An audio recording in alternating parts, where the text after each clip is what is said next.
இன்றைய அழகு குறிப்புகள்ல பருக்கள் வருவதற்கான காரணங்களும் அதற்கான தீர்வுகளும் தான் இன்றைய வீடியோல நம்ம பார்க்க போறோம். பொதுவாகவே பருக்கள் வந்து பாத்தீங்க அப்படின்னா வந்து ஹார்மோன் சேஞ்சஸால வயசு பிள்ளைகளுக்கு வரும். அதை தவிர்த்து பருக்கள் அதிக உடல் உஷ்ணம், வெயில அலையிறதுனால ஏற்படக்கூடிய உடல் உஷ்ணம், அந்த உடல் உஷ்ணம் அதிகமாகிறதுனாலையும் பருக்கள் வரும். அதுக்கப்புறம் அதிக அளவு எண்ணெய் சுரப்பிகள், முகத்துல எண்ணெய் சுரப்பிகளோட அளவு அதிகமாகிறதுனாலையும் பருக்கள் வரும்.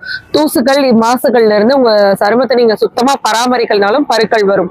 இதுல இருந்து தீர்வு நம்ம வந்து எளிமையா வீட்டு கைமுறைப்படி எப்படி தீர்வு பார்க்கலாம் அப்படின்னு பாத்தீங்க அப்படின்னா, பூசு மஞ்சள் எடுத்துக்கோங்க. பூசு மஞ்சள் அரைக்கிற அந்த கல்லுலயே குப்பைமேனி இலையோட சாறு, குப்பைமேனி இலையோட சாறு, பூசு மஞ்சள், இது ரெண்டையும் நீங்க வந்து குழைச்சு முகத்துல நீங்க பத்து மாதிரி அடிக்கடி நீங்க பருக்கள் இருக்கிற இடத்துல அப்ளை பண்ணிட்டு வந்தீங்கன்னா கூடிய சீக்கிரத்துல வந்து பருக்கள் காய்ந்து அது வந்து விரைவில் வந்து உதிர்ந்துடும். அதுக்கப்புறம் அதோட வடுக்களும் இருக்காது.